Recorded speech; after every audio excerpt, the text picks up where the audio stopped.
Hello everyone, it's Saturday and I'm back again. I'm Dr. Amita Fadnis.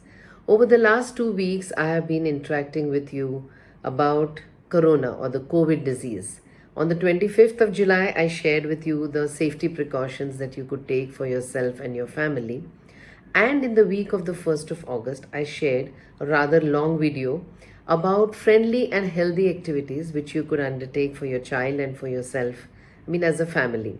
Do watch that video. It's rather long, but it has a lot of suggestions that I have put forth to all of you. And today I'm going to talk to you about guidelines on what worries parents the most. What if my child is not well during this pandemic? I think that is a worry that all parents are facing today. So let's get straight to the point. In older children, what are the signs of COVID 19? They're pretty clear. Like in all adults, I think the signs of viral illnesses are the same as in older children. There is headache, high fever, moderate fever, fatigue, sometimes diarrhea, malaise, that's body ache, sometimes a bit of vomiting. But in corona, what we see is an abrupt onset. Sometimes there are new things like loss of taste, loss of smell.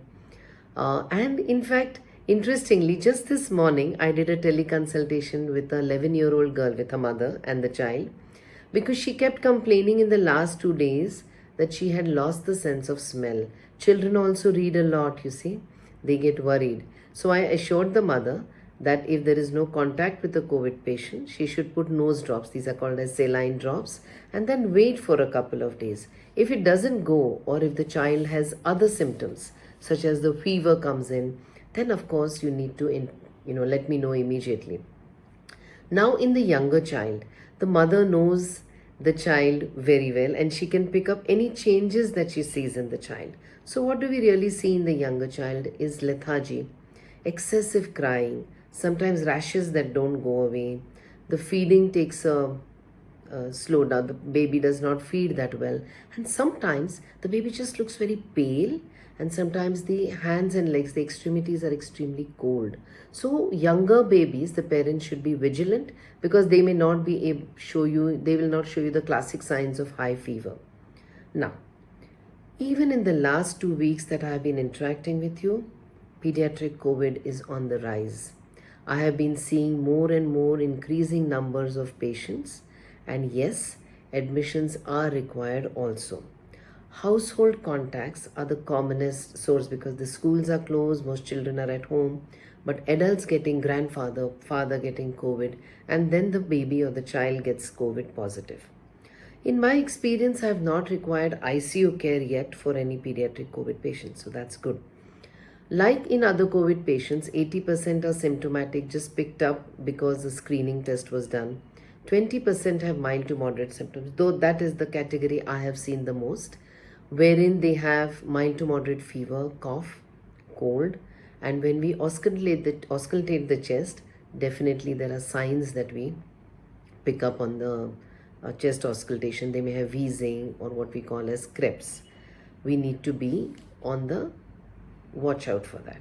None of my patients, pediatric COVID patients, have required ICU admissions, as I said.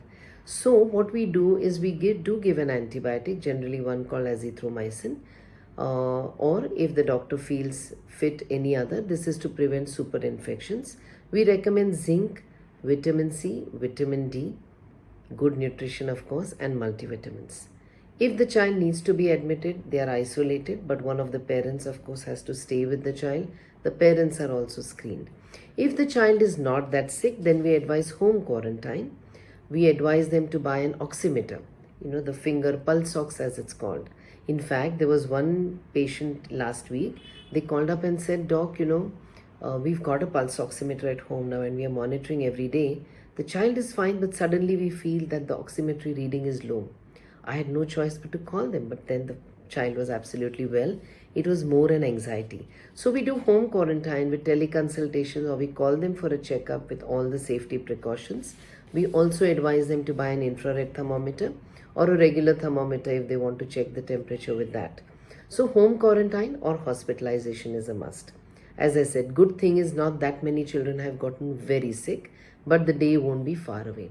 Also to share with you that I'm seeing increasing number of pregnant patients with COVID, which was not so much earlier. Either they are picked up on a routine screening pre-delivery, sometimes during the pregnancy they come with symptoms, which is fever and a cough. And yes, we've had a few pregnant women in the ICU now with breathlessness, the pregnancy continuing, and we are managing. So yes, it's going to increase. Vertical transmission of COVID from the mother to the baby is now documented. Babies of mothers with who are COVID positive, the ones I have seen, have been quite healthy and have not required any intervention. So now, if your child has fever, what do you do?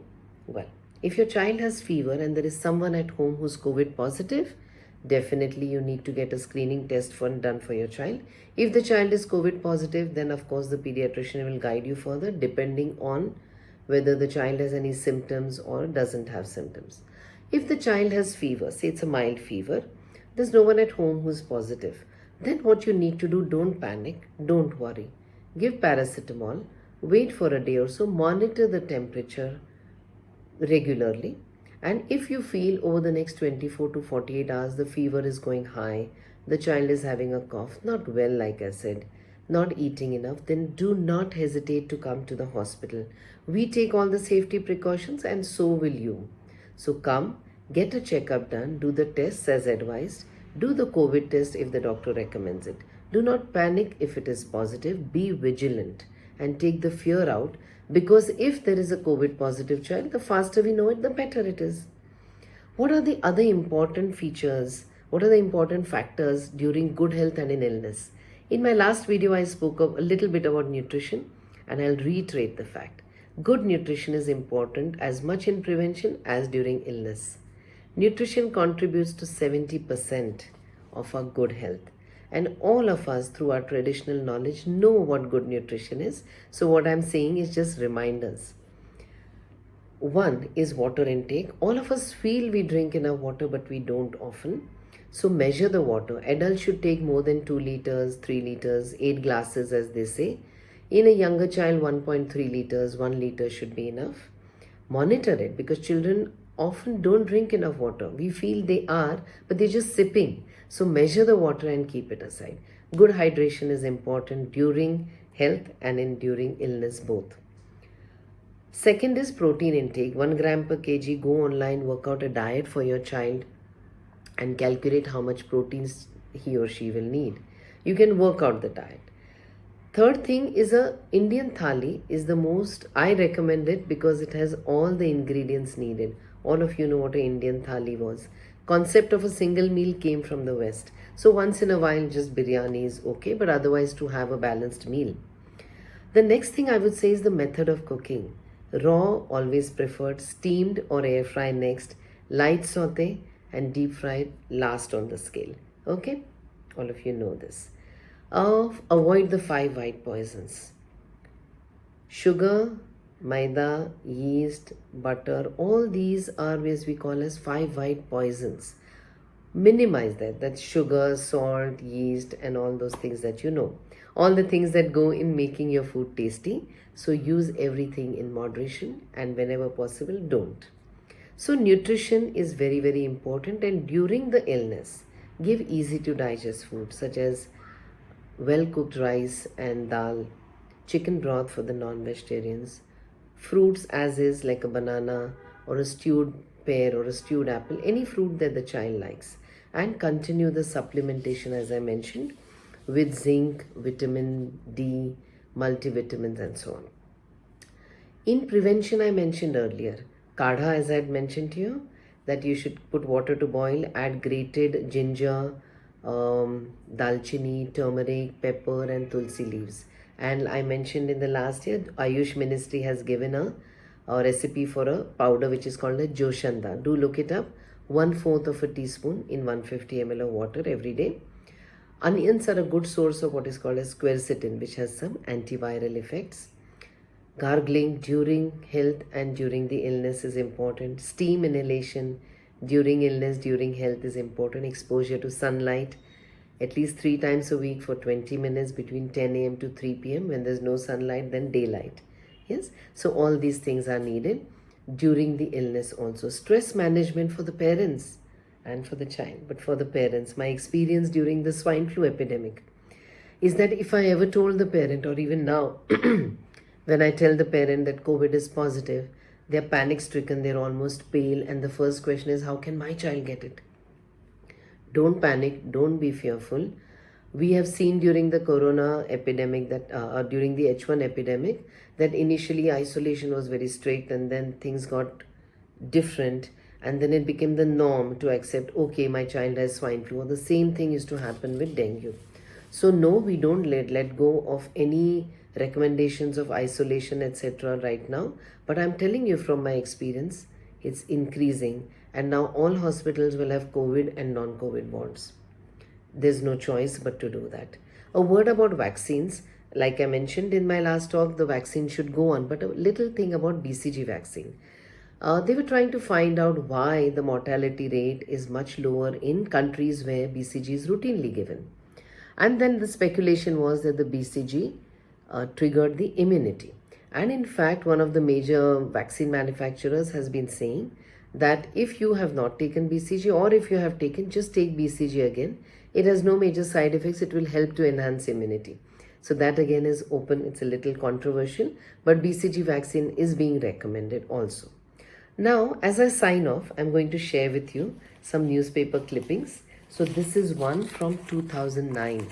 Just wanted to share with you for a reason. So here you have a Times of India from August 2009, which says why Pune is in the eye of the H1N1 storm, the flu storm.